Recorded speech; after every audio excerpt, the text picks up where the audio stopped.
Hello friends, today we are going to discuss one problem from the tangent and normal. Question से find the angle between the tangents at the point of intersection of these two curve. तो आप देख सकते हैं पहला curve जो है वो बहुत ही सिंपल है, वो एक सर्कल का इक्वेशन है, और दूसरे कर्व जो है वो और भी सिंपल है। तो जरा सा इसके जो है कर्व को ड्रॉ करके देखते हैं। तो यहाँ पर suppose we are going to draw one circle. पहला वाला जो कर्व है आप देख सकते हैं वो एक सर्कल का इक्वेशन है ना, जिसका सेंटर जो है वो ओरिजिन पे है, radius root over of 10।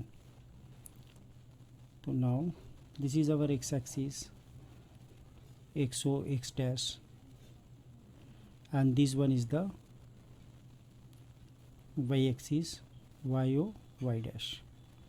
Now this point you can say that this is root over of 10 comma 0, this one is minus root over of 10 comma 0. ये हो जाएगा 0 comma root over of 10, और यहाँ पर हो जाएगा 0 comma minus root over of 10. ये जो पहला वाला कर्व है एक्स स्क्वायर वाई स्क्वायर, इसको हम लोग स्टैंडर्ड नोटेशन में लिख सकते हैं। तो यहाँ पर आप देख सकते हैं तो सेंटर जो है इसका वो ओरिजिन पे है, और रेडियस जो है वो आपका रूट ओवर ऑफ 10 है। तो ये हो गया आपका सेंटर जो है ओरिजिन पे, रेडियस जो है वो root over of 10 unit. Now coming to the second curve.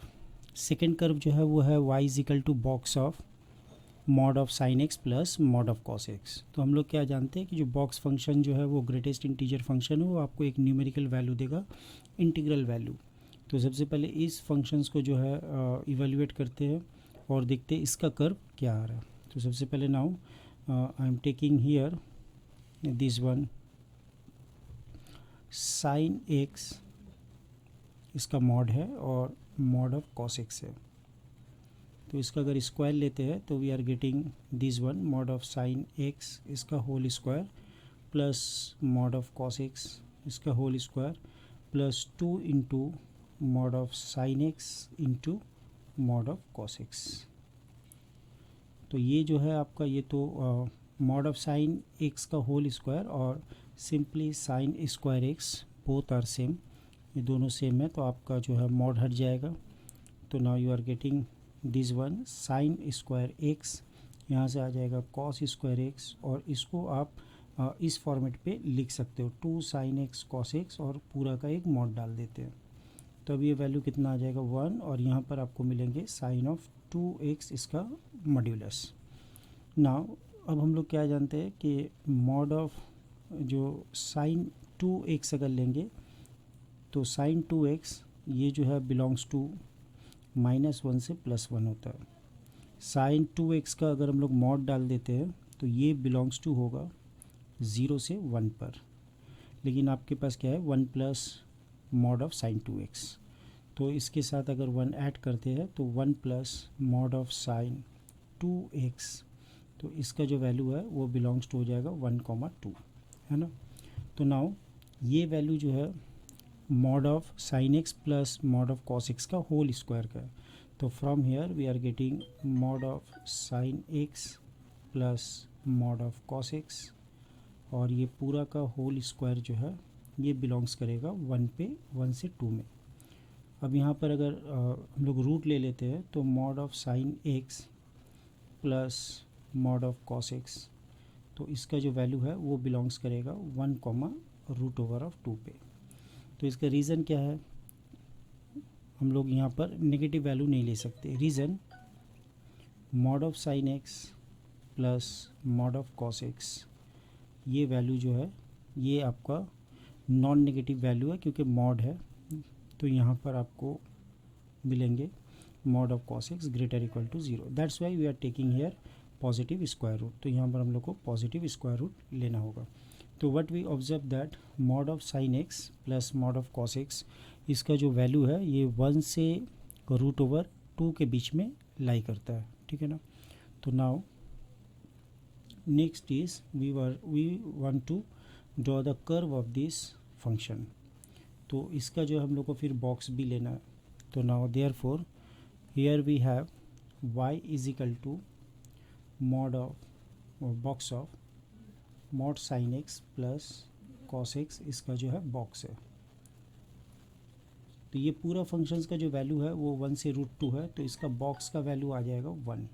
तो what we are getting, second function जो है उसको जो है वो आपको एक स्ट्रेट लाइन दे रहा है और ये straight line parallel to X axis है ना। तो इसका अगर कर्व ड्रॉ करते हैं तो we are getting this kind of curve. Suppose here we have y is equal to 1, this curve है ना। तो ये आपको देगा y इज इक्वल टू 1 का कर्व। तो now we obtained here this is the curve of y is equal to 1। तो ये कर्व और आपका जो सर्कल है ये दो पॉइंट पे इंटरसेक्ट कर रहा है, that is our p point and that is our q point. तो p और q को अगर कैलकुलेट करना है तो we want to put y is equal to 1 in the equation of the circle. तो ये इसको अगर आप 1 नाम देंगे और ये वालों को अगर 2 नाम देते हैं तो फ्रॉम 1 एंड 2, तो फ्रॉम 1 एंड 2, 1 और 2 को अगर सॉल्व करते then we are getting what, we are getting x is equal to plus and minus 3। तो यहाँ से आपको p और q का जो है वो कोऑर्डिनेट आ जाएगा। p का कोऑर्डिनेट आ रहा है -3,1 और q का जो कोऑर्डिनेट है वो है 3,1। अब यहाँ पर हम लोग को क्या निकालना है, according to questions, find the angle between the tangents at the point of intersection of this two curve. तो ये कर्व और ये जो कर्व है जहाँ पर इंटरसेक्ट हुआ है वहाँ पर आपको टेंजेंट्स लेना है, सॉरी वहाँ पर आपको एंगल कैलकुलेट करना है। तो हम लोग एंगल क्या जानते हैं, एंगल होता है tangents, angle between the two curve, angle between two curve is same as the angle between the two tangents. तो यहाँ पर जो है एक हम लोग को टेंजेंट्स ड्रॉ करना होगा लाइक दिस।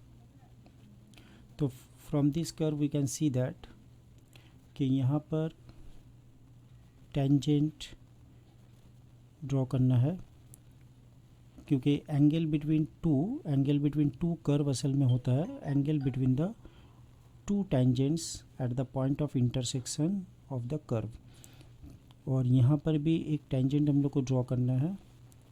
तो ये टेंजेंट्स के बीच में जो एंगल फॉर्म होगा, तो from the pictures we can, from the graph we can say that here angle formed, यहाँ पर जो एंगल फॉर्म हो रहे हैं वो ये एंगल है और यहाँ पर ये एंगल आप ये भी कंसीडर कर सकते हैं। तो angle between the tangents and the given straight line, यही हम लोग को लेना होगा।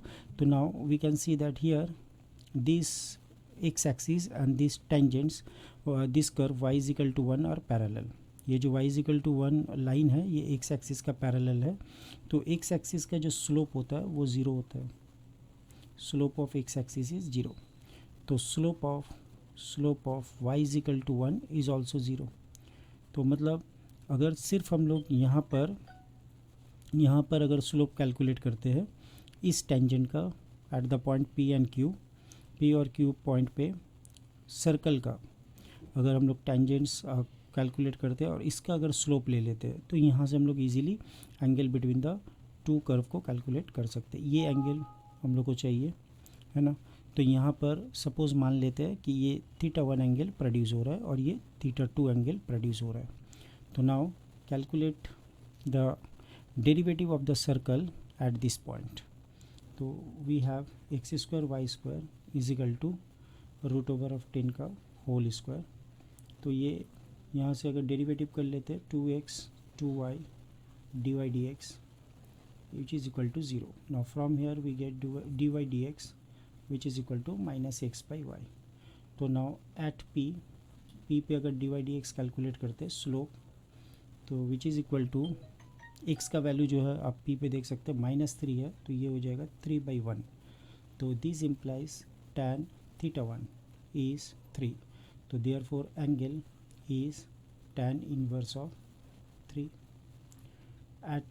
एट ये p पे निकाले थे। एट q पे अगर कैलकुलेट करते हैं एट q, तो we are getting dy dx at this point we have x by y, x value is 3, तो वी हैव -3/1। तो दिस इम्प्लाइज स्लोप का मतलब होता है dy dx तो tan theta 2 we have -3 है ना, tan theta 2 we have -3. So therefore this implies theta 2 is equal to tan inverse of -3.